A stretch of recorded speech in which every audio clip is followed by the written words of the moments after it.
Even if American Chopper is known for showing lots of situations unrelated to the bike building business, the show's main interest is about what happens with the Tuttles, but without forgetting that the work done by their staff is not to be underestimated. Starting with the designers, through the builders, mechanics, and painters, it's evident that the team behind Orange County Choppers and Pohl Jr. Designs are worth watching just as much as the father and son arguments, which gained the series international fame. So, who are those working on the sidelines to create some of the most famous American chopper bikes? And did any of them have problems with the Tuttle family? What's up with the staff that are no longer in the show? Keep with us to know more about the less well-known staff of American Choppers. Despite taking a back seat while the drama between the Tuttles unfolded, the designer and senior fabricator Rick Petko became a fan favorite just by doing his job, as is known by loyal American Chopper fans.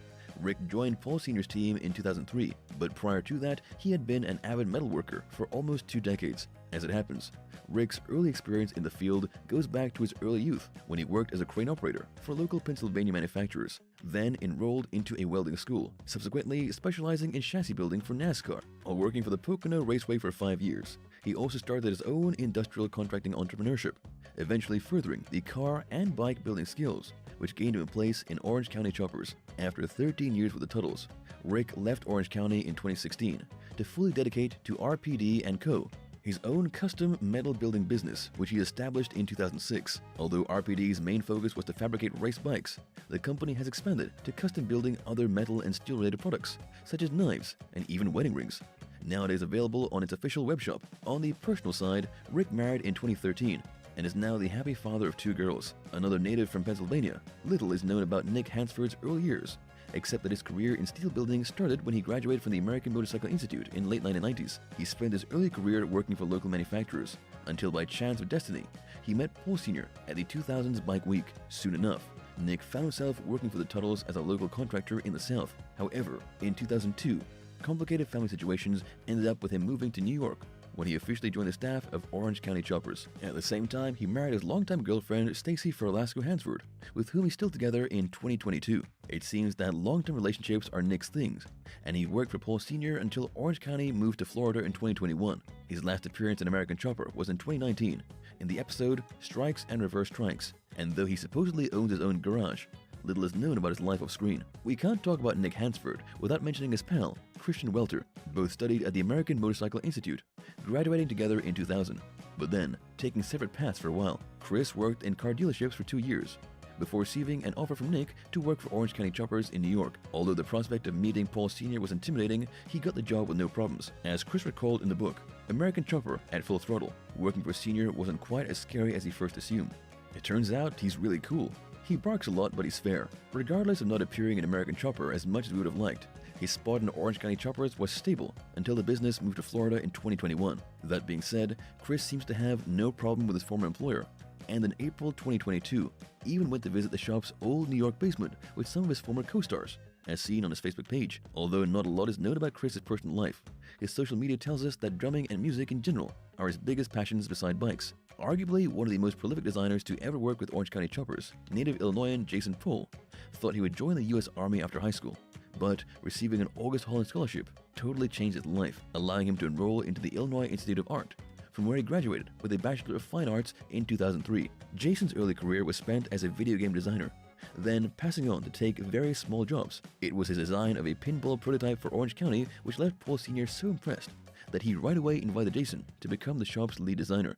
Jason's creativeness hasn't only secured him a spot in Orange County Choppers since 2004, but also opened doors for him to start his own industrial design agency, which specializes in product prototyping and creation, 3D animations, and brand development. The name Vinnie DiMartino is well known by any keen American Chopper fan.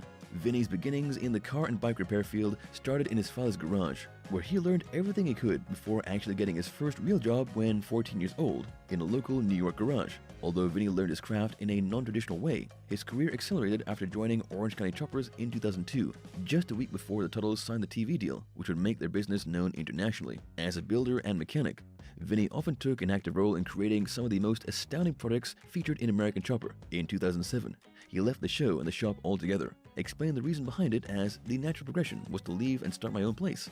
Nothing against them, but it was time to move on. Following his exit from Orange County, Vinnie worked briefly for Pohl Jr. Designs before establishing V-Force Customs, which would later become DiMartino Motorsports, specialized in offering a wide variety of auto services. As well, Vinnie is happily married to Melissa, with whom he's welcomed 3 children. If you want to keep up to date with Vinnie's whereabouts, he often updates his YouTube channel with tutorial videos of various topics, including mechanics and even food. Undoubtedly, the youngest member to ever appear in American Chopper, Cody Connolly, started working for the Tuttles in 2001 when he was still attending high school. Given how talented he was as an apprentice, Orange County financed his studies at the American Motorcycle Institute, from where he graduated around 2007. Although he went back to work for Orange County, his time in the shop was short-lived, leaving to join Vinnie DiMartino's then newly established business, V-Force Customs, in late 2007. As if that fact alone wasn't drama-inducing enough, in 2009, Cody sued Orange County Choppers for breach of contract and fraud, in addition to allegedly using his image for merchandise without consent. As court documents stated, Connolly was owed $250,000 for appearing in 62 episodes of American Chopper, in addition to not receiving the old-school chopper on which he worked back in 2003, and was told he was going to receive as a gift from Pohl Sr. Unfortunately, it's unknown what the resolution of this case was, but judging by the lack of information, it's safe to assume it was settled out of court. Nowadays, Cody is no longer into bike building, and apparently is currently working as a classic car seller. Although Evan Favaro isn't necessarily in the spotlight in every episode of American Chopper, he is well remembered for appearing in the 7th season as a designer and builder. Though Evan is quite a new face in the business, he had actually worked for Orange County Choppers from his early 20s, when he was chosen as the shop's new designer from 1,200 candidates. From 2013 to 2016, Evan worked on at least 40 choppers for Pohl Sr. As he told the website Motorcycle Culture Hijinks, "Most of it wasn't my style, but it was definitely a massive learning experience with great opportunities." Although Evan considers his time with Orange County as a blessing, he left the shop in 2017 to focus on his business, Speakeasy Motors, returning to work for the Tuttles 2 years later, after American Choppers was revived in late 2018. While it doesn't seem that Evan is working with Orange County anymore, and his personal life remains a secret, his business is apparently doing well. Despite his lack of screen time, Jim Quinn, also known as JQ, is not only one of the longest-running American Chopper cast members, from 2006 to 2016, but also one of the most knowledgeable individuals in the team. JQ studied mechanical engineering at the Florida Institute of Technology, from where he graduated in the mid-1980s. He then went to work for Imperial Schrade Corps, manufacturer of a wide variety of knives and bayonets. Unfortunately, the company went out of business in 2004 after a century active, leaving JQ to join Orange County Choppers as a machinist and engineer. He left the company in 2016 and joined a machine tool distributing agency in New Jersey. Given that Pohl Tuttle Jr.'s business had been featured in both American Chopper and Senior vs. Junior since its foundation in 2010, it's fair to include this shop's team members as well. If you've been closely watching the work of Pohl Jr. Designs since its beginnings, you surely remember the Geico bike, introduced in American Chopper in 2010. However, this chopper isn't only special for being one of the first builds by Junior's business, but also because it lets us see Brendan Thompson in action for the first time. Although nowadays, Brendan is known for being a contractor and builder for Pohl Jr. Designs, in 2010, he was fully focused on Elite Metal Designs, his own steel building agency based in California. Elite's specialty at fabricating out-of-the-norm tanks made Brandon the perfect addition to create the Geico's lizard-resembling green tank. Since then, Brandon has taken an important role in some of the most daring projects in Pohl Tuttle designs, while nowadays it's unclear if Elite Metal Design is active. In 2021, Brandon confirmed on Facebook post that he's still working for Pohl Tuttle Jr.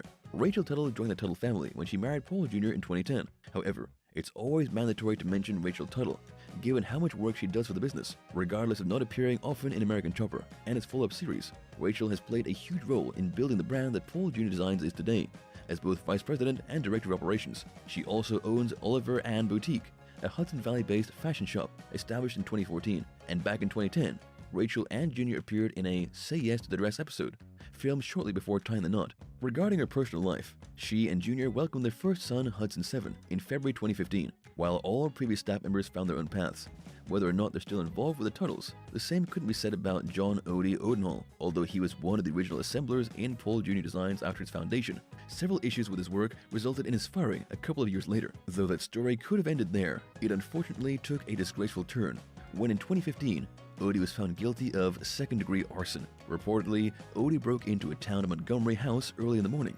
stealing $25,000 from a safe hidden in a bedroom, then proceeded to set fire to the house while 7 people were asleep in it, who fortunately escaped from it safely. Apparently, Odie used the stolen money to buy an all-terrain vehicle and other autos, unashamedly sharing pics of his purchase on social media. As stated in court, Odie committed his crimes while drunk, and said that he was sorry about what he did. "I hurt people that are family to me. It hurts me to know that they hate me. I wish that one day they think about forgiving me." Odie was ultimately sentenced to 11 years in prison. All in all, this only shows that despite the fame one could achieve, at the end of the day, honesty and a good work ethic are what is most important on and off screen. Thank you for spending some time with us. Make sure to like and subscribe so you never miss another video. We also handpick these videos which we recommend you watch next. You can talk to us on all social medias or ask a question in the comments below. Thank you for being with us, and we'll see you back tomorrow.